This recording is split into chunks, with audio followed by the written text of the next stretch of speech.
तो जवाब दिए विशेष निराकरण श्रुति नाम अनन्यार्थत्वा, विशेष के निषेध को करने वाले श्रुतियों का अन्य कोई अर्थ संभव भी नहीं है। और जो सृष्टि परक है उनका तो संभव है अन्य अर्थ करना। इसे उत्पत्त्या श्रुति नाम अपनी समान अनन्य अर्थत्व चेत न। पूर्व पक्षी कहता है वो श्रुति परक वाक्य जो है द्वैत परक वाक्य उनके भी तो अन्य अर्थ नहीं हो सकता। इसलिए फिर जगत भी सत्य बोलो ब्रह्म भी सत्य कहो, फिर दोनों बात सत्य हो जाएंगे। यदि चेत न, ऐसे नहीं कर सकते। तासाम एकत्व प्रतिपादन पुरत्वा, जो उत्पत्ति श्रुति वाक्य हैं वे केवल अद्वैत का प्रतिपादन करने के लिए अध्यारोप है। वो उनके अपवाद पूर्वक अद्वैत सिद्ध करने के लिए ही श्रुति उत्पत्ति श्रुतियां आई हुई है। उनके अपने आप में अनन्यार्थ रूप यथार्थता को सिद्ध करने के लिए नहीं है, वो अन्यार्थक है। अन्यार्थ बने अद्वैत सिद्ध्यर्थक है, एकत्व सिद्धि के लिए है वो। अतः अन्यार्थ उसका प्रयोजन दूसरा है। ऐसे अनन्यार्थ तो नहीं है, अन्य प्रयोजन रहित है, स्वार्थ विबोधक है, ऐसा नहीं हो सकता। मृदादि दृष्टान्तरी सतो ब्रह्मण एकस्य सत्यत्व विकार से अनृतत्व प्रतिपाद्य शास्त्रम नोत्पत्त्यादि परम भवितुमर्हति। क्योंकि मृदादि दृष्टान्तों के द्वारा उस एकमेव अद्वितीय सत्य ब्रह्म के एकत्व और सत्यत्व को विकारों के अनृतत्व का प्रतिपादन करने के लिए ही शास्त्र है। वो मृदादि दृष्टान्तों के द्वारा सतः ब्रह्मण एकस्य सत्यत्वंच प्रतिपादयत् शास्त्रम। और क्या कर रहा है वो शास्त्र? विकारस्य च अनृतत्वं प्रतिपादयत् शास्त्रम नोत्पत्त्यादि परम भवितुमर्हति। इसलिए वे शास्त्र स्वार्थ बोधक नहीं हो सकते। उस वाक्य का अपना अर्थ क्या है? उत्पत्ति। उस उत्पत्ति आदि का बोध करने के लिए वो वाक्य नहीं आए हुए हैं। कस्मात् पुनरुत्पत्ति श्रुति नाम विशेष निराकरण श्रुति शेषत्वम न पुनरितरे शेषत्वम मित्रासामिति। उल्टा क्यों नहीं करोगे? एकत्व अर्थ का सिद्ध करने के लिए आपने कहा उत्पत्ति श्रुतियां, बल्कि हम उल्टा कहेंगे उत्पत्ति को सिद्ध करने के लिए एकत्व श्रुति आई हुई थी। समझ में आ रहा है ना? माने एकत्व आदि श्रुतियों को अन्य परक मान लो और उत्पत्ति श्रुति को अनन्य परक मानो। अर्थ उत्पत्ति श्रुति स्वार्थ परक है और एकत्व श्रुति अन्यार्थ परक है, उत्पत्ति परक है। उस उत्पत्ति का प्रतिपादन करने लिए एकत्व कथन हुआ था, ऐसे उल्टा क्यों न किया जाए? पूर्व पक्ष कहता है कस्मात् पुनः उत्पत्ति श्रुति नाम, जो उत्पत्ति श्रुतियों को विशेष निराकरण परक श्रुति का माने एकत्व श्रुतियों का शेष मानते हो। हाँ, क्यों ऐसे नहीं मानोगे? इतर शेषत्वम इतरासाम, माने एकत्व श्रुतियों का इतर कौन है? उत्पत्ति श्रुतियों का ही शेष क्यों नहीं मानोगे? उच्यते विशेष निराकरण श्रुति नाम निराकांक्षार्थत्वात्। क्योंकि विशेष निराकरण को करने वाली जो अद्वैत श्रुतियां हैं, विशेष स्वरूप का निराकरण करने वाली जो श्रुतियां हैं, वे निराकांक्षार्थत्वात्, वे तो निराकांक्षित अर्थ का प्रतिपादन करने के लिए आए हुए हैं। उनके लिए स्वार्थ बोध करने के लिए अन्य की आकांक्षा नहीं है। उत्पत्ति आदियों को स्वरूप सब का बोध कराने में अन्य की आकांक्षा है। क्योंकि पूछोगे ये उत्पन्न कहाँ से हुए, पूछोगे कि नहीं पूछोगे? उत्पत्ति श्रुतियों को उत्पत्ति का कारण पूछेंगे आप, अपने आप जो है आपकी अन्य अपेक्षा हो गया। और जो एकत्व श्रुति के लिए किसी आकांक्षा नहीं है। निराकांक्षार्थत्वात् नहीं आत्मन एकत्व नित्यत्व शुद्धत्वाद्यवगतौ सत्याम भूय काचिद आकांक्षा उपजायते। आत्मा की अपनी एकत्व नित्यत्व शुद्धत्व आदि का अवगति होने के पश्चात उसके स्वरूप का निश्चय करने के लिए अन्य किसी की भी आकांक्षा उत्पन्न ही नहीं होती। पुरुषार्थ समाप्ति बुद्धि उपपत्ति बल्कि उल्टा कहते एकत्व का बुद्धि होते ही बराबर पर जो चारों पुरुषार्थ का विचार था वो अपने आप समाप्त हो जाता है।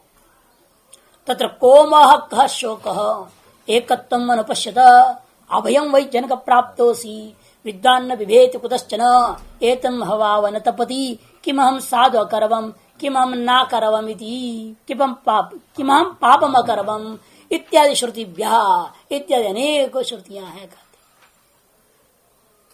विद्वान तत्र को मोह का शोक वहां मोह कैसे हो सकता है, शोक कैसे हो सकता है, जो व्यक्ति ने एकत्व का अनुभव कर लिया। हे जनक, तुमने उस अभय प्राप्त पद को प्राप्त कर लिया है।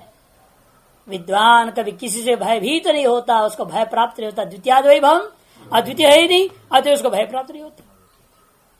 एतम हवा वनतपति, एतादृश ब्रह्म को जानने वाले को कभी तपता, कोई भी पुण्य पाप तपाता नहीं है, और उसके मन में कभी विचार भी नहीं आता कि मैं हम साधु ना करवम, क्या मैंने पुण्य कर्मों को नहीं किया, कि मैं हम पापम अकरवम, क्या मैंने पाप को किया है। इस प्रकार का विचार तक उत्पन्न नहीं होते इत्यादि श्रुतिभ्या।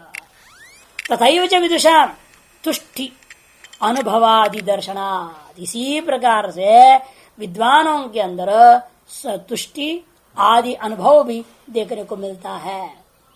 विकारांतरता विसंध्यपवादाच्च,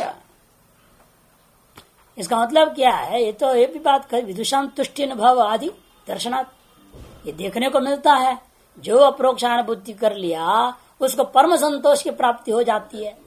उसके बाद कुछ भी करने की प्रेरणा नहीं होता, इच्छा नहीं होती, स्वतः हो गया तो हुआ, नहीं तो नहीं, उसे कोई लेन देन ही नहीं उन चीजों से। तुष्टि आदि का अनुभव होता हुआ देखने को मिलता है। क्यों? विकार अनृत अभिसंध्यपवादाच्च, विकारों में जो अनृत अभिसंधि है उसके, या विकारान ऋताभिसंधि अपवादाच्च, कि विकार एवं अनृत इन दोनों में, विकार और अनृत दो हिस्सा ले लो, विकार और अनृत इन दोनों में जो अभिसंधि था, जो आग्रह था, जो संग था, आसक्ति थी, उसका अपवाद होता हुआ देखने को मिलता है। मृत्यो समृत्युमाप्नोति यही अन्नान्य पश्यति इति, इसके अपवाद कर दिया। जो व्यक्ति विकार को सत्य मानता है, अनृत को सत्य मानकर द्वैत में रहता है, वह जो यह नानात्व को देखता है, नानात्व के समान भी, नाना इव यह पश्यति समृत्यो मृत्युमाप्नोति, वह साधारण शरीर का मृत्यु नहीं, घोर संसार रूपी अंधकार को प्राप्त कर जाता है। अतो न विशेष निराकरण श्रुति नाम अन्यशेषत्व अवगंतुम शक्यम, इसलिए विशेष का निराकरण करने वाले जो अद्वैत श्रुतियां, इनको उत्पत्ति श्रुतियों का शेष करके आप कभी जान नहीं पाएंगे, ज्ञान नहीं कर सकते। लेकिन नैवम उत्पत्ति श्रुति नाम निराकांक्षार्थ प्रतिपादन सामर्थ्य अस्ति, लेकिन उत्पत्ति श्रुतियों को अद्वैत श्रुतियों के समान, एवं मैंने अद्वैत श्रुतियों के समान निराकांक्ष अर्थ प्रतिपादन करने का सामर्थ्य उत्पत्ति श्रुतियों में नहीं है। क्यों? प्रत्यक्षं दुत्तासाम अन्यार्थ तुम समनुगाम्यते, क्योंकि प्रत्यक्षता ही उनकी माने उत्पत्ति श्रुतियों का अन्यार्थत्व सर्वानुभव सिद्ध ही होता है। कहते कैसे? तथा ही देखो, तत्तुंगम उत्पतितम सौम्य विजानीहि नेदम अमूल भविष्यति। कहता है रे हे सौम्या, उस इस जो कार्य तुम देख रहे हो, तत्र एतच्छुंगम, यह जो अंकुरात्मक कार्य है, या जल से ही तो इस शरीर रूपा अंकुर रूपात्मक कार्य को देख रहे हो। उत्पतितम सौम्य विजानीहि, निकला हुआ है ऐसा तुम जानो। निश्चित रूपेण इदम शरीरम अमूल न भविष्यति, मूल रहित कारण रहित हो नहीं सकता। अर्थात क्या है? संसार में जो कुछ भी कार्य है उसको शरीर से ही दिखाया उन्होंने। ये जो शरीर है ना, जल से उत्पन्न हुआ है। कि पुरुष बच्चे स्वभावती, आप पुरुष बच्चे स्वभावती है, जल से ही ये शरीर पैदा हुआ है ना। इसलिए शरीर रूप अंकुर को लिया, शरीर रूप कार्य के शुरू कर रहे हैं वहां। इमम शुंगम मने शरीरात्मकम, उत्पतितम मन उत्पन्नम। हे सौम्य, ये जो उत्पन्न हुआ है मान रहे हो, उसको ऐसे जानो कि वह बिना मूल को उत्पन्न नहीं हो सकता, बिना कोई कारण का नहीं हो सकता है। इति उपन्यस्य, उदर के माने उपसंहारे, उदर को कहते हैं उपसंहार को, उपसंहारे सत एव एकस्य जगन मूलस्य विज्ञेयत्वं दर्शयति। वो जो सत्य है, एक में अद्वितीय तत्व है, उसको जगत का मूल कारण है, ऐसा विज्ञेय रूपेण स्थापित किया है। यतो वा इमानि भूतानि जायन्ते येन जातानि जीवन्ति यत् प्रयन्त्य विशन्ति तद् विजिज्ञासस्व तद् ब्रह्मेति इति च। जिससे निश्चय ही ये सब भूत उत्पन्न होते हैं, उत्पन्न होकर जिसके आश्रय से ये सब जीवित रहते हैं और अंत में विनाशोन्मुख होकर जिसमें लीन हो जाते हैं, उसे विशेष रूप से जानने की इच्छा करो। ऐसे सारे उत्पत्ति, स्थिति और लय का अधिष्ठान रूपेण प्रतिज्ञा करके उस प्रतिज्ञात अधिष्ठान को ही विजिज्ञासितव्य कहरे तद विजिज्ञासस्व। एवं उत्पत्ति श्रुति नाम ऐकात्म्यवगम पुरता। इस प्रकार से निर्णय होता है उत्पत्ति आदि श्रुतियां जो है एकमेव द्वितीय आत्म तत्व का बोध कराने पर की है, न अनेक शक्ति योगो ब्रह्मण। और दूसरा पूर्व पक्षी का न हेतु दिया था क्या, अरे ब्रह्म अनेक शक्तियों से पर से विरुद्ध मामला सब कुछ हो सकता है उसमें। कहते भाई वास्तव में उस ब्रह्म में अनेक शक्ति योग भी नहीं है। अतश्च गंतव्य अनुभूति ही, इसीलिए भी उस ब्रह्म में गंतव्य तो बन नहीं हो सकता। न तस्य प्राणोत्क्रामंति ब्रह्म ही वसन ब्रह्म अप्येति च परस्मिन् ब्रह्मणि गतिम निवारयन निवारयति। हाँ, निवारयति, क्योंकि इस वाक्य का तस्य विदुषः प्राणा न उत्क्रामंति, उसके प्राण उत्क्रमण नहीं करते। किंतु होता क्या है, वो ब्रह्म ही वसन ब्रह्म अप्येति, और ब्रह्म स्वरूप स्थित होने के कारण से मानो आज तक जो अपने आप को ब्रह्म मान रहा था वो आज का डेट पर क्या हो गया, ब्रह्म स्वरूप को प्राप्त कर गया। ऐसा व्यवहार होगा। इस प्रकार से परब्रह्म में गति का निवारण करती है श्रुति। तद व्याख्यातम, इस बात को भी ब्रह्म अप्येति में भी प्राप्ति परक अर्थ हो सकता था, इसका निराकरण हमने पूर्व में कर चुका हूं। स्पष्टो ही एकेशाम इति ब्रह्मसूत्र 4.2.13 में इत्यत्र। गति कल्पनायांच गंता जीवो गंतस्य ब्रह्मणो अवयवो विकारो वा अन्यो वा ततस्यात्। 3 पक्ष हो सकता है। यदि मान के चलो अभी ब्रह्म गंतव्य है और ये जीव गंता है, ये जाने वाला है, जा करके प्राप्त करने योग्य पदार्थ ब्रह्म है, तो ये मान के भी चलेंगे तो विचार कीजिए तो किन से प्राप्ति हो सकती है। यदि वो विकार होता या अवयव होता या उससे भिन्न वस्तु होता, 3 ही वस्तु ऐसे हैं जो एक दूसरे को प्राप्त करने की सामर्थ्य वाले।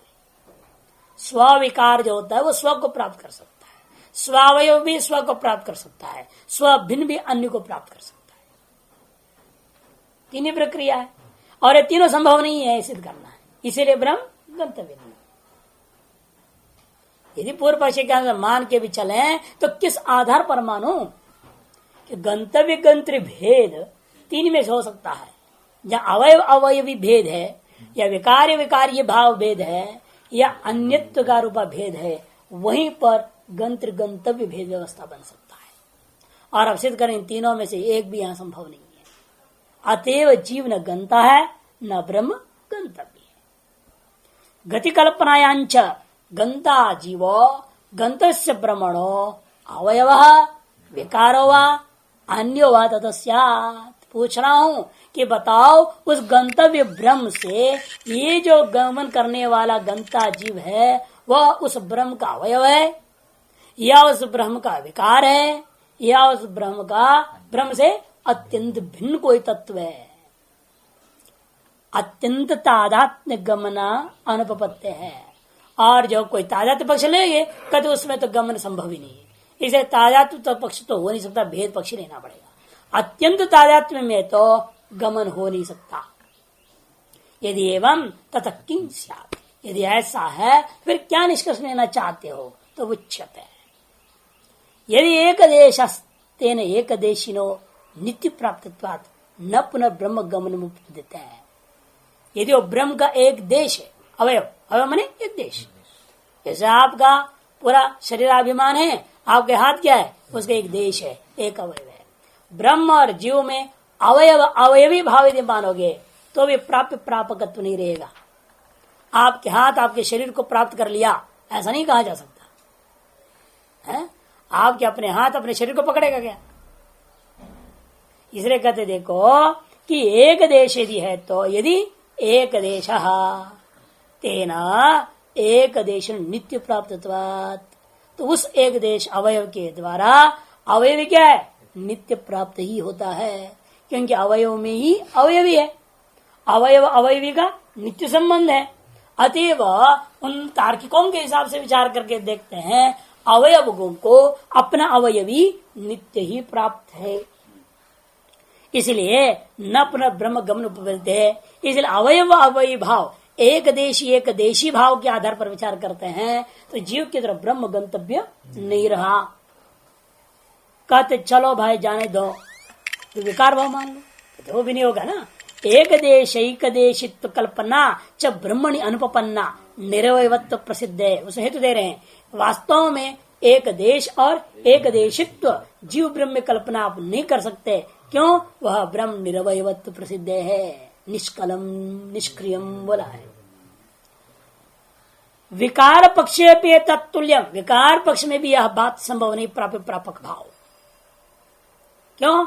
विकारेणापि विकारिणो नित्य प्राप्त, विकार के द्वारा भी अपने विकारी को नित्य ही प्राप्त कर लिया गया है। जैसा जो विकार रूपा घट अपने विकार के कारण बता विकारी मृतिका को नित्य ही प्राप्त किया हुआ है, वो घट मृतिका बन गया, ये प्राप्त कर लिया। ये व्यवहार केवल व्यवहार मात्र रह जाता है, यथार्थ में हो नहीं सकता। कि जिस समय घट उस समय भी वो मृतिका ही है, अर्थात घट काल में भी वो मृतिका को प्राप्त किया हुआ। मृतिका के अप्राप्त काल कब है? वह घट का ऐसा कोई क्षण नहीं जो घट हो और वह अपने कारणभूता विकारी भूता मृतिका को अप्राप्त, ऐसा एक भी क्षण नहीं मिलेगा। अतएव नित्य प्राप्त होने के नाते विकारी भाव में भी प्रापकत्वा नहीं घटेगा, गंतव्यता नहीं हो सकता।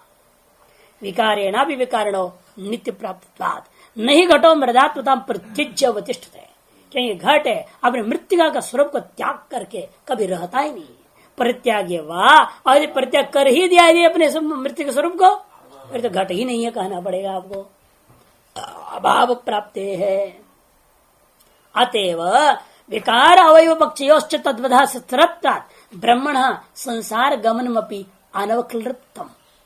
इसलिए विकार और अवयव इन दोनों पक्षों में आपने देखा, विकारवान जो वस्तु होगा, अवयवी जो वस्तु होगा, वो कैसा होता है? वो स्थिर होता है, नित्य होता है। अतः ब्रह्म का यदि विकारी अवयव जीव मानोगे तो जीव या जीव रूपा जो अवयव, जीव रूपा जो विकार, उसका अवयवी अतः विकारी रूपा जो ब्रह्म है वह नित्य है, स्थिर है। स्थिर होने उसकी संसरण भी संभव नहीं है। संसार गमनम अपनी अनवक्लिप्तम, तारस ब्रह्म का संसार गमनादि की बात भी नहीं हो सकती। अतः अन्य जीव ब्रह्मण, तब तो जीव ब्रह्म का वास्तविक भेद मानना पड़ेगा, तभी गंतव्य भाव हो सकता है।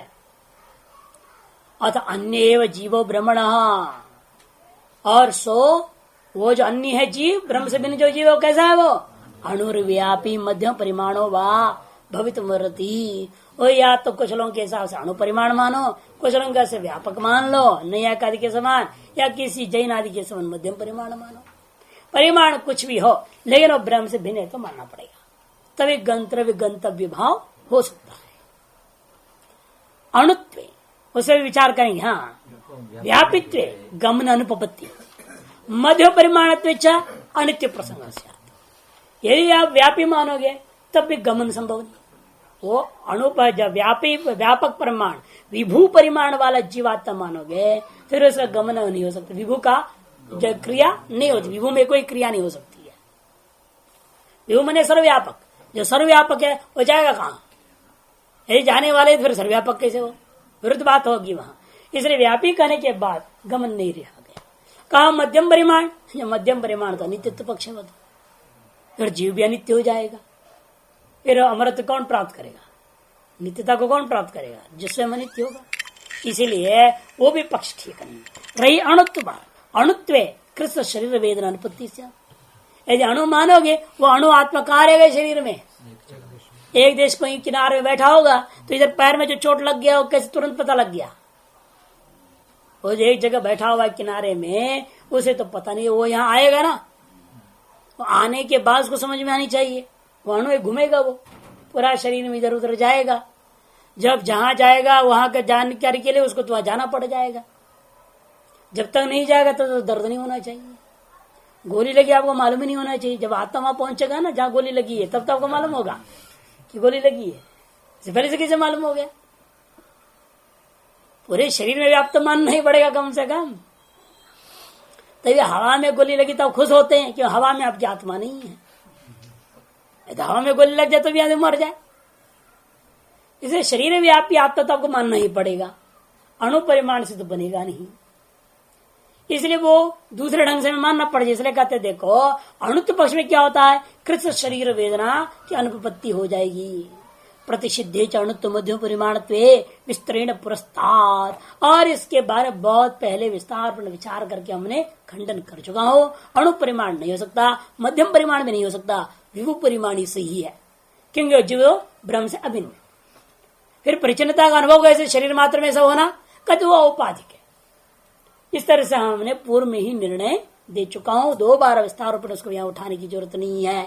विस्तरेण पुरस्तादेव प्रतिषिद्धे, कौन? अणुत्व मध्य परिमाणत्वे परस्माचन्यत्वे। एक और आपत्ति है, यदि परब्रह्म परमात्मा से वह जीव को अत्यंत भिन्न मानोगे तो जीवस्य तत्त्वमसि इत्यादि शास्त्र बाध प्रसंग से तत्त्वमसि इत्यादि जो अभेद सामानाधिकरण जो वर्णन है उसका बाध होने लगेगा।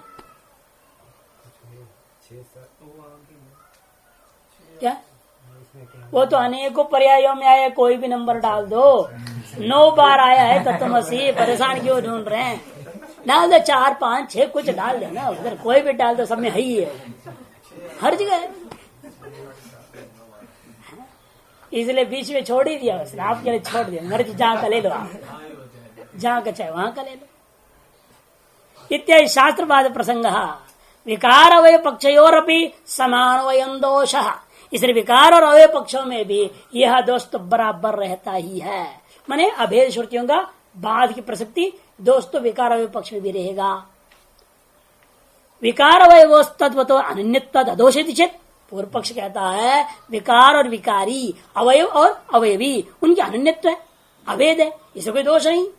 जिन्ना मुख्य एकत्व अनुपत्य है, वहां मुख्य एकत्व पूर्ण नहीं हो सकता। न तो विकार का धर्म विकारी में घुस जाएगा ना, विकार का विकारी के साथ अभेद है, यदि वास्तविक अभेद हो जाए फिर तो विकार का सकल धर्म विकारी में घुस जाएगा, वो इष्ट नहीं है। इसलिए विकार को मिथ्या मानना ही ठीक है, अनन्य मानना ठीक नहीं। अनन्यत्व का जो खतन है वो केवल विकार की सिद्धि, मिथ्यात्व की सिद्धि के लिए, उनकी स्वतंत्र सत्ता का अभाव तो मिथ्या है। ये सिद्ध करने के लिए कहते कारण से भिन्न कार्य का कोई स्वतंत्र सत्ता नहीं है। कारण अनन्य बार बार बात पहले आपने पूछा, मैं बता चुका हूं। वो जो कहा जाता है कारण से कार्य भिन्न नहीं है, क्यों कहा जा रहा है? इस बात की सिद्धि के लिए कारण से भिन्न कार्य की अपनी कोई स्वतंत्र सत्ता नहीं है, यह तो उसकी स्वतंत्र सत्ता नहीं है, अतः वो मिथ्या है। ये बात सिद्ध करने के लिए कारण कार्य अनन्यत्व का कथन किया जाता है। इसका वे नहीं कि वास्तव में कारण और कार्य अनन्य ही है तो कार्य का सकल धर्म कारण में आ जाएगा, ऐसा नहीं होता है। उल्टा नहीं लेने का इस मामले को। इसलिए वो दृष्टांत जो दिया जा रहा है अनन्यत्व का जो पक्ष है वो किस लिए है वो समझना है। लक्ष्य क्या है सकल श्रुतियों का, वो ध्यान रखेंगे तो सिद्ध होता है वो बांधने के लिए वो सारा विचार आया है। इसे कहते हैं मुख्य कथन पत्र। क्यों? सर्वेषु एतेषु पक्षेषु अनिर्मोक्ष प्रसंग स्यात्, क्योंकि चाहे अवयव अवयवी मानो, विकार विकारी मानो, अत्यंत भिन्न मानो, जो कोई भी पक्ष लेके चलोगे इन सकल पक्षों में मोक्ष की सिद्धि ही नहीं हो पाएगी। कौन मुक्त होगा? यह आपत्ति होगा। और संसारी आत्मत्व निवृत्ते, क्यों अनिर्मोक्ष प्रसंग है? क्योंकि उसकी संसारी आत्मरूपता है, उसको निवृत्त कौन करेगा? क्योंकि वो अवयव है, अवयव की अपना स्वरूप की निवृत्ति नहीं होगी, बल्कि अवयवों को अलग करके आप अवयवी को नष्ट कर डाल सकते हो। उल्टा होता है। संसार में आप देखते हो अवयव अवयव भाव में तो बहुत ही खतरा है। अवयव सब अलग कर दो, पुर्जा अलग कर दो, कार कहाँ रह गया? अवयव भी तो खत्म। ये हालत हो जाए फिर जीव में, जीव रह जाएगा संसारी और ब्रह्म नष्ट हो जाएगा। और विकारी भाव में थोड़ा फर्क पड़ेगा, चलो वहां विकार नष्ट होता हुआ देखने को मिलता है, विकारी बना रह जाता है, लेकिन फिर भी जीव की अनित्यत्व आएगा। अनित्यत्व तो संसारित्व तो उसको मोक्ष नहीं है, नित्य शाश्वत सुख नहीं मिल सकता। अतएव विकार विकारी भाव में भी नहीं हो सकता, अवयव भाव में भी जो है संसारित्व की निवृत्ति नहीं हो सकती, और अन्यत्व में तो कहना ही क्या है, वो तो निश्चित रूप में संसारी रह जाएगा। जो जिससे अलग है वो कभी वह नहीं हो सकता। नहीं, शुरुआत है ना, हम लोगों के यहाँ उपासना भक्ति पूजा पाठ के क्रम में हम लोग धीरे धीरे उठाते आदमी को। पहले कहते हैं देखो तुम आदमी हो, फिर बताना पड़ेगा ना तुम आदमी हो, फिर कहना पड़ता है हाँ तुम ब्राह्मण हो, चोटी रखो। आदमी हो तो चोटी रख दिया, 3 साल में ब्राह्मण क्षेत्र वैश्य शूद्र चारों चोटी रखते हैं। और 8वीं उम्र में आकर के उसको जनेऊ बना दिया, किसको 12वें में, किसको 16वें में, और पता है तो ब्राह्मण है तो क्षत्रिय वैश्य घुसा दिया, उसके खोपड़ी में घुसाया, अब तो ब्राह्मण है।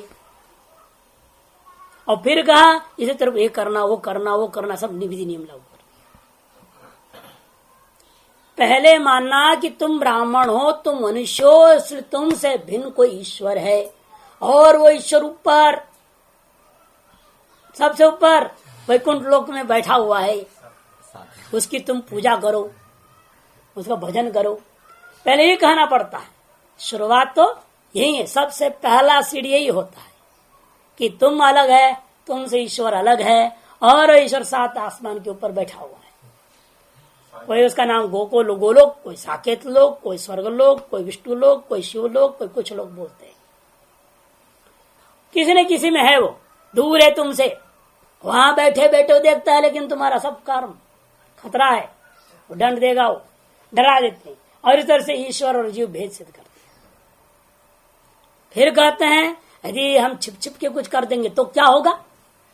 अरे नहीं, वो ईश्वर सर्वत्र भी रहता है, वहां रहते हुए भी यहाँ सब जगह रहता है, सब जगह। तुमसे अलग तुम्हारे पीठ का पीछे खड़ा है, वो आगे पीछे ऊपर नीचे सब जगह बैठा है, देख रहा है तुमको। इधर से कह दिया वो सर्वत्र रह रहा है और तुमको देख रहा है। फिर सर्वत्र रह रहा, इतना ही नहीं, थोड़ा और आगे सीढ़ी बढ़ाया, सभी में वही है, सब में हो परमात्मा, सर्वस्मिन आत्मा अस्ति। फिर उससे आगे बढ़ा और कहते हैं सर्वम आत्मा, सर्वम खलदम ब्रह्म, ब्रह्म ही वैदम, ये सब कुछ आत्मा ही है।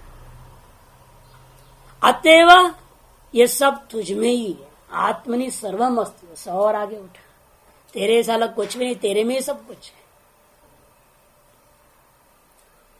जिसलिए तेरे में है और वही ब्रह्म है, आते तू ही ब्रह्म है।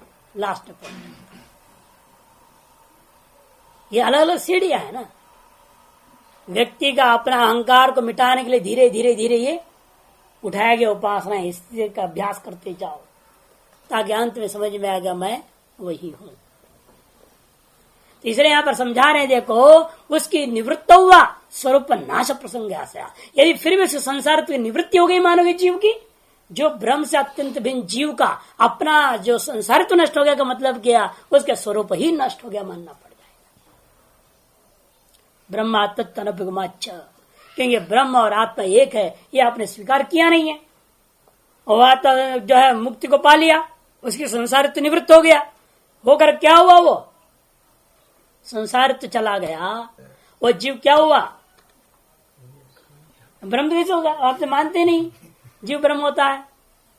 जो जीव ब्रह्म होते नहीं मानेगा और जो संसारित्व भी चली गई तो उसका मतलब क्या? उसको वो ही नहीं रह गया, खत्म हो गया, जीव का अपना स्वरूप ही खत्म हो गया, अर्थ जीव ही नाश हो गया। जीव का नाश ही जीव का मोक्ष, ये हो जाएगा।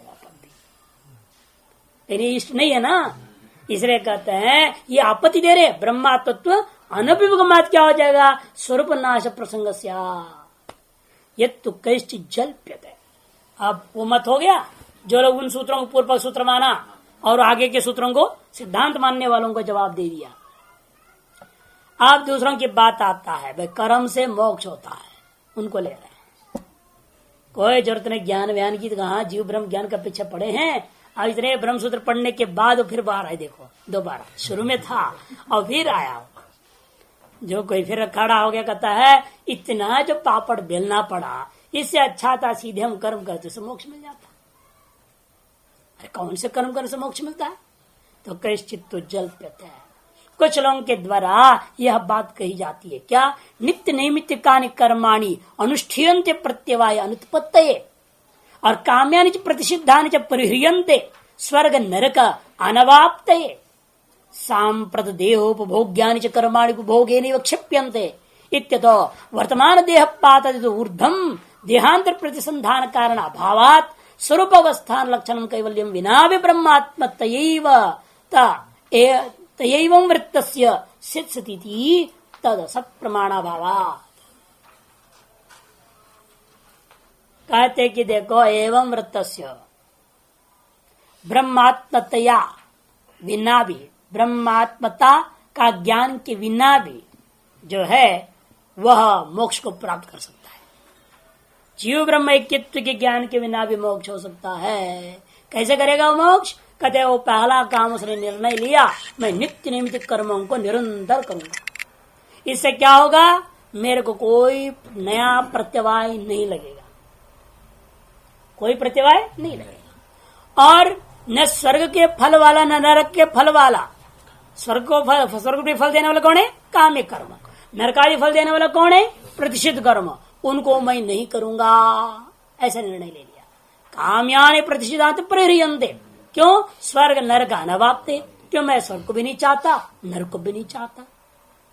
और फिर क्या होगा इस शरीर का? पहले सांप्रत देहोपभोग ज्ञान च कर्माणि, और इस देह के द्वारा उपभोग की जो प्रारब्ध कर्म है वो तो उपभोग के द्वारा क्षीण हो जाएंगे। इसलिए वर्तमान देह का मरने के पश्चात देहांतर प्राप्ति के लिए कोई कर्म नहीं रह गया। इसकी कल्पना है, क्योंकि प्रारब्ध कर्म तो क्षीण हो गया और स्वर्ग नरक के योग्य कर्म हम कर नहीं रहे हैं। नित्य नैमित्तिक प्रतिभा लागू नहीं हुआ। अब तो इसलिए क्या है? निर्दोष शुद्ध हम है, प्रतिभा नहीं लगी, पुण्य पाप कुछ किया नहीं, और जब प्रारब्ध कर्म का क्षय हो गया। वो संचित है, वो नहीं मान रहा है, वो अपना अकल लगा रहा है ना अपने हिसाब से। अतएव शरीर का मरते वक्त कोई ऐसा कर्म हमें सताएगा नहीं ना, देहांतर का अनुसंधान हम नहीं करेंगे, क्योंकि ऐसा कर्म ही नहीं रह गया उसके हिसाब से। पूर्व पक्ष कहना है मरण क्षण में कोई कर्म आवेगा तब ना अनुसंधान होगा अगले शरीर का। अगले शरीर के प्रापक कर्म यदि हो तो उसके आधार हमारा अनुसंधान होता है। यहाँ तो अनुसंधान को गुंजाइश नहीं रह गया। अतएव जब अनुसंधान नहीं हुई तो हमें अगला शरीर मिलेगा नहीं। तो स्वरूप अवस्थान लक्षण कैवल्यम, सर्व अवस्थान रूपा जो कैवल्य है वो बिना ब्रह्मात्मतया विद्या, ब्रह्मात्मता रूपी विद्या के बिना भी एवं वृत्तस्य, इस प्रकार के कर्म करता जीवन को व्यतीत करने वाले को कैवल्यम सिद्धि कल से निश्चित रूप में मिलेगा। इति तद असत, ऐसा उसका विचार ठीक नहीं है। क्यों? प्रमाणाभावात्। क्योंकि ऐसा कोई प्रमाण नहीं जो कहे कि यह प्रारब्ध का क्षय हो गया और प्रतिभा न लगे इसे नित्य नैमित्तिक कर दिया और जो है काम प्रसिद्ध को नहीं किया, इतने से मरण काल में कोई कर्म और रहा ही नहीं, आएगा ही नहीं सामने, ऐसे कहना संभव नहीं है।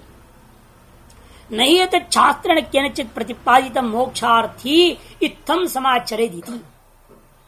कोई भी शास्त्र के द्वारा, किसी भी शास्त्र के द्वारा यह बात प्रतिपादन नहीं किया गया कि जो मोक्षार्थी होता है उसको इस दृष्टिकोण से नित्य नैमित्तिक कर्म को करना चाहिए, काम प्रसिद्ध को नहीं करनी चाहिए, और भोग से प्राप्त को भोग से मोक्ष हो जाएगा, इस प्रकार से तुम आचरण करो, ऐसा कहने वाला कोई श्रुति स्मृति नहीं। स्व मनीषयात तर्कितम यस्मात् कर्म निमित्तः संसारः तस्मात् निमित्ताभावात् न भविष्यति। केवल अपनी कपोड़ कल्पना के द्वारा उसने ऐसा तर्क कर दिया है।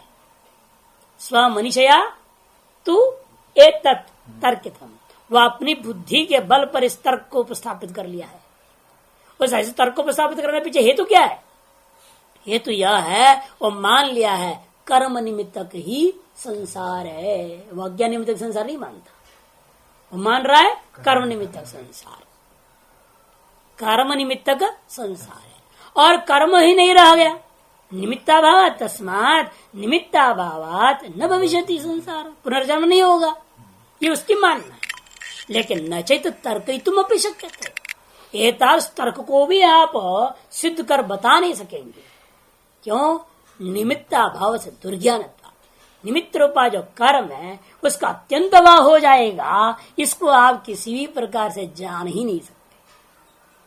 कर्मों का अत्यंत अभाव हो गया है अब हमारा मोक्ष हो जाएगा, यह बात को आप किसी भी प्रकार से जान नहीं सकते। क्यों? बहूनि कर्माणि जात्यंतर संचितानि इष्टानिष्ट विपाकानि एकैकस्य जन्तोः संभाव्यन्ते। प्रत्येक जीव के अंदर जन्मांतरों में संचित, जन्मांतर संचितानि, जात्यंतर जन्मांतर संचितानि, इष्ट और अनिष्ट रूपा फल को प्रदान करने वाले बहुत सारे कर्म संभव हैं।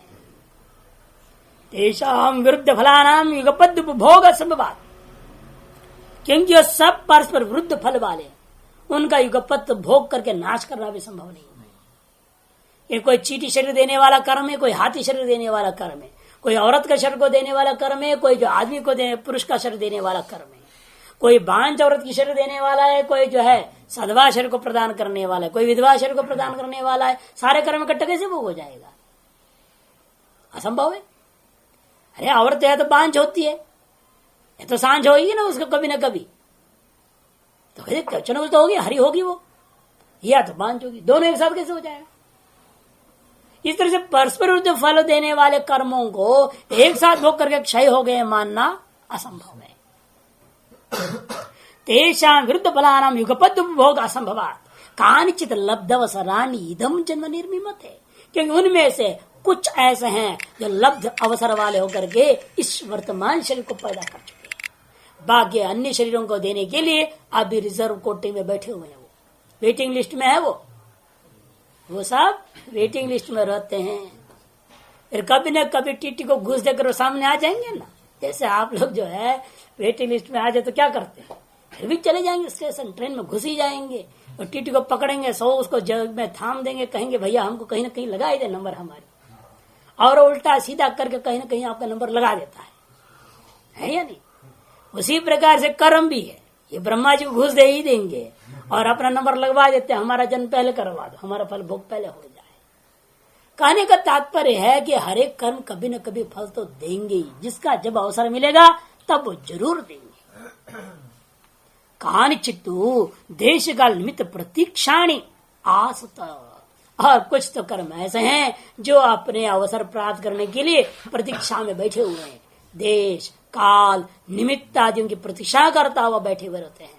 इत्यत तेषाम अवशिष्टानां सांप्रतेन उपभोगेन क्षपण असंभवात्, उन अवशिष्ट कर्मों का वर्तमान जो प्रारब्ध कर्म का भोग मात्र से नाश हो जाने का संभावना ही नहीं है। न यथा वर्णित चरितस्यापि, इतना ही नहीं, उसने जैसा वर्णन किया नित्य नैमित्तिक करूंगा, प्रत्यवाय नहीं लगेगा, काम निषेध नहीं करूंगा, स्वर्ग नरक को प्राप्त नहीं करूंगा, उपभोग से क्षय, ये जो बात उसकी अपनी जो व्यवस्था है यथावर्णित चरित्र, ऐसे वाला पुरुष को भी वर्तमान देह पाते देहांतर निमित्त भाव न निश्चेतुम शक्य थे, वर्तमान देह का पात के पश्चात देहांतर निमित्त का अभाव की कल्पना निश्चय नहीं कर सकते। कर्म शेष सद्भाव सिद्धिश्च, बल्कि उल्टा श्रुति के आधार पर भी कर्म शेष के सद्भाव की सिद्धि है। तद यह रमणीय चरणा तथा शेषेण इति आदि श्रुति स्मृतिभ्यः स्यादेतत् नित्य नैमित्तिकानि तेषां क्षेपकानि भविष्यन्ति तन्न विरोधाभावात्। नित्य नैमित्तिकानि तेषां क्षेपकानि भविष्यन्ति, ऐसा जो यदि कहता भी है, वो कहता है वो नित्य नैमित्तिक जो कर्म किए हैं वो केवल प्रत्यवाय को रोकते नहीं है, तो साथ साथ तो क्या करते, जितने संचित कर्म है उनको भी खत्म कर देते। ये नित्य नैमित्तिक कर्म की सामर्थ्य है मानो। कहते ऐसा नहीं कर सकते आप विचार। शायद तत्पूर्व पक्ष रहा है, ठीक है आपके कहना, लेकिन हमारी बात तो सुनो कि जो नित्य नैमित्तिक कर्म है तेषां संचिता नाम सर्वेषाम अपि कर्माणि क्षेपकाणि भविष्यन्ति, ये उनके क्षेपक हो सकते हैं। तन्न, ऐसा नहीं हो सकता। अरे एक का नाशक जो दूसरा होता है और परस्पर विरुद्ध होते हैं, जो वो एक दूसरे का नाशक होते हैं। परस्पर जो अविरुद्ध है वो उसमें नाशक भाव नहीं हो सकता। तन्न क्यों, विरोधाभावात्, सती विरोध है क्षेपक भाव भवती, यदि विरोध हो तो उनके परस्पर नाशक भाव मानी जा सकती है। न च जन्मांतर संचिता नाम सुकृता नाम नित्य नैमित्तिक कई रस्ती विरोध। यदि मान भी लिया जाए संचित में विद्यमान जो पाप है उनका भले इन नित्य नैमित्तिक पुण्यों के साथ विरोध हो, और संचित के सकल पाप को तुम्हारा भले नित्य निमित्त नष्ट भी कर दे, लेकिन संचित पुण्यों के साथ क्या इनका विरोध है? वो तो स्वर्ग जरूर देंगे, फिर क्षीण पुण्य फिर आने वाला, वो चक्कर तो बचेंगे नहीं आप उससे, और चक्कर काटना ही पड़ जाएगा। कहेंगे ना संचित ने जन पुण्यों का नाश कौन करेगा, उसका आपके पास कोई कर्म साधन ही नहीं। जो नित्य नैमित्तिक है वे पुण्यात्मक है, पुण्यात्मक होने के नाते पापात्मक कर्मों जो विरुद्ध है उनको नष्ट कर देंगे, इन पुण्यात्मक जो अविरुद्ध कर्मों का नाश वे नहीं कर सकते। वे कहते हैं जन्मांतर संचितानां सुकृतानां नित्य नैमित्त कैर अस्ति न अस्ति विरोध है ना, न विरोधो अस्ति, ऐसा नहीं कर देना कि जन्मांतर संचित जो सुकृतों के साथ में नित्य निमित्त कर्मों का कोई विरोध नहीं। क्यों? शुद्धि रूपत्व विशेषात पुण्य रूपत्व दोनों में समान है। दुरितानि तु अशुद्धि रूपत्वात् सति विरोधे भवतु क्षपणम, इसलिए दुरित जो पाप है वो अशुद्ध रूप होने के नाते उनका नित्य नैमित्तिकों के साथ विरोध होते हैं। अतएव उन पाप संचित में जो पाप कर्म है उनका नाश भले ही होवे, लेकिन न तो तावता, लेकिन उतने आधार पर आप ये नहीं कह सकते हो उसको देहांतर निमित्त का अभाव हो गया।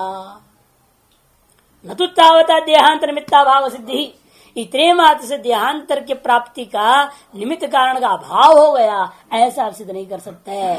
क्यों? वो जो संचित में बचे हुए सुकृत है वे निमित्त बन जाएंगे। सुकृत निमित्त तत्वोपत्ति है, जो संचित सुकृत हैं वे ही निमित्त हो जाएंगे। धृतस्यापि अशेष क्षपण अनवगमा, और अंत में अपनी बात कह देते हैं वास्तव में इस छोटे से आयु के अंदर जो किए जाने वाले, जब से होश आएगा, बचपन से तो कामनाओं पूर्वक ही किया होगा, पास होने के लिए पूजा पाठ कर देते कई लोग तो, है ना, रैंक पाने के लिए पूजा पाठ करते हैं। और बचपन से तो अक्ल तो होता नहीं है, जैसे तैसे काम चलता है। जब अक्ल खुली उसके बाद मरने तक जो यदि आप नित्य नैमित्तिक कर्म किया और कोई काम में निषेध कर्म नहीं भी करेंगे, उतने अल्पायु में किया वो कर्म अनंत जन्मों के संचित पुण्य कर्मों को या पाप कर्मों को नष्ट करने में समर्थ हो नहीं सकते। इसलिए पाप भी निश्चित रूपेण अवशिष्ट होता है सुकृत के समान। दुर्दस्यापि अशेष क्षपण अनवगमात् न च नित्य नैमित्तिक अनुष्ठानात् प्रत्यव अनुत्पत्ति मात्रम। और दूसरी बात, नित्य नैमित्तिकों का अनुष्ठान से प्रत्यय की अनुत्पत्ति मात्र है, ऐसा नहीं कहा जा सकता। न पुनः फलांतर उत्पत्ति प्रमाणम अस्ति, क्योंकि जो है आप जो डबल डबल मान रहे ना, एक कर्म का दो फल मान रहे हैं।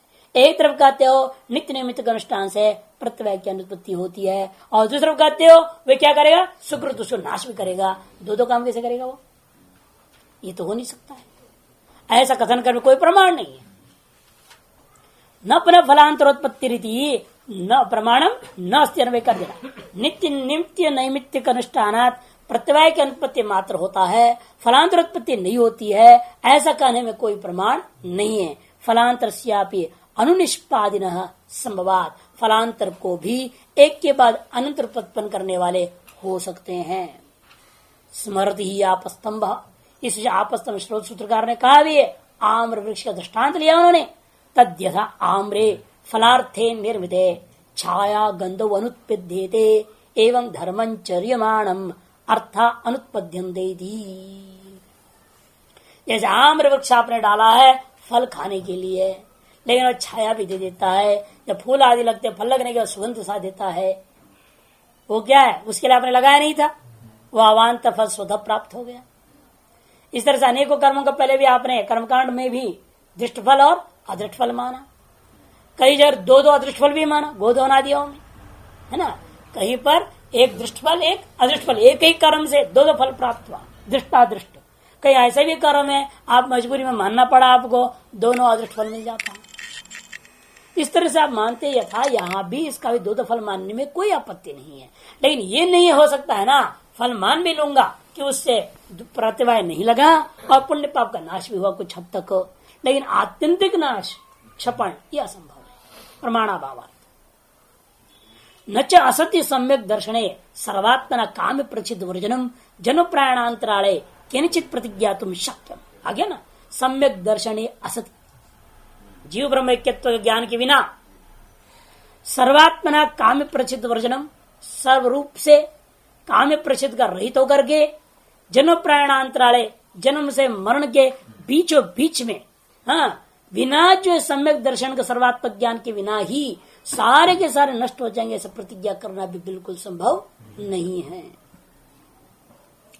सम्यक दर्शन के न होने तक जन्म मरण के मध्य में सर्व रूपेण पूर्ण रूपेण काम्य और प्रतिषिद्ध सकल कर्मों का फल आदि का भोग के योग्य त्याग की किसी से भी प्रतिज्ञा नहीं की जा सकती है, क्योंकि कहीं न कहीं ऐसा अवसर आ जाता है उस आदमी को कोई न कोई कामना कर ही बैठता है, चाहते हुए न चाहते हुए और कामना कर डालता है,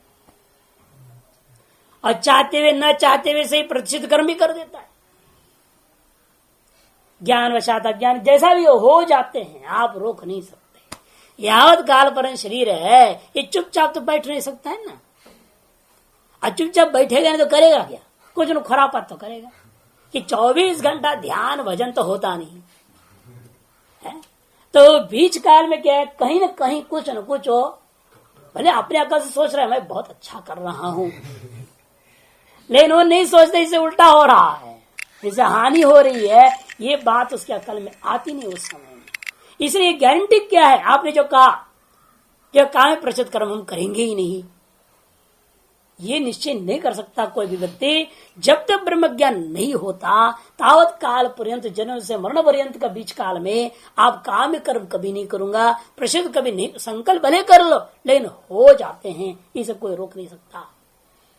इसलिए कहते हैं जन्म प्राणांतराले केनचित अपि मैं कभी नहीं करूंगा वर्जनम कर्तव्य सर्वात्मना सब रूपेण मैं काम निषेध कभी नहीं करूंगा, ऐसी प्रतिज्ञा करना बिल्कुल असंभव है। सुनिपुणा नाम अपि सूक्ष्म अपराध दर्शनार्थ अत्यंत निपुण बड़े चालाक खोपड़ी वाले जो होते हैं, बहुत ही हाईली चालाक कनिंग, वो भी जो है कहीं ना कहीं चोट खा जाते, मार खा जाते, वो भी मार खा जाते। अपने आप को बड़ा सोचते हैं बहुत समझदार है, बहुत तेज खोपड़ी वाला हूँ, मेरे से कभी कोई भूल होती नहीं है, ऐसे सोचने वाले से सबसे पहला भूल होता। जो पहले से सोचने डर रहा है ना, वो ओवर कॉन्फिडेंस हमेशा खतरे का कारण होता ही है। ओवर कॉन्फिडेंस बोलते उसको अति विश्वास कर लिया, अति आत्मविश्वास जो होता है सबसे खतरनाक चीज होती है। मेरे को कोई नहीं बिगाड़ सकता, ऐसा जो सोचता है वो जल्दी फंस जाता है। इसलिए कहा ना भगवान के शरण में गए बिना कोई और रास्ता ही नहीं। वो आइल गीत में तो यही बोल रहा है, उर्वशी के पीछे भाग पड़ो, कहता है बिना भगवान की कृपा से कोई बच नहीं सकता है। एक ऐसी चीज चुड़ैल जो है पीछे पड़ी जाती है किन रूपेण, ऐसे गले फंसती है, उसे छुड़ाना मुश्किल होता है। इस एक आश्रम की कहानी चल रहा है इस समय, वो बस एक दो गुरु भाई मिलकर आश्रम बनाए, और एक ने बाहर रहता था उसे दूसरे को रख दिया, और उसने माई को रख दिया, और माई ने फिर उसी को लात मारी जिसने रखा उसको, और कहते हैं कि अब हमारे सारे हमारा अधिकार है, गेट आउट, तुम लोग सब महात्मा बाप हो जाओ, हम मालिक। बड़ा मुश्किल देखो है। उसने दया कही, सोचा रे माँ बेटी पता कहाँ भटक रही है, चलो रहे हो भजन करो गंगा तट पे, है, और उस पर ही लठ बज गया। तो बड़ा दुनिया विचित्र, कहाँ से आई, कैसे कैसे आई, कितने भाव बनाया होगा। अब उसने दया उसके अंदर उभर ही गया ना, इसे दया करना माँ पाप कहता हूँ ना, इसीलिए बड़ा विचित्र संसार। तो इसलिए कहते हैं ये जितना भी अब गारंटी मान के चलो हम लंगोटी का पक्के रहेंगे, कभी दया नहीं करेंगे, कभी ये नहीं करेंगे, वो नहीं करेंगे, फिर भी कभी न कभी आदि फिसलता ही है। इसलिए ये आप प्रतिज्ञा नहीं कर सकते और कभी करने की कोशिश नहीं करना, क्योंकि सुनिपुणा नाम अपनी सूक्ष्म अपराध संशयित व्यंत भवती तथापि निमित्ता भाव से दुर्ज्ञानत्वमेव। इसलिए संशय तो सदा बना रहता है। इसलिए यह हम निश्चय कर सकते हैं, निमित्ता भाव कभी हम निश्चय नहीं कर सकते हैं।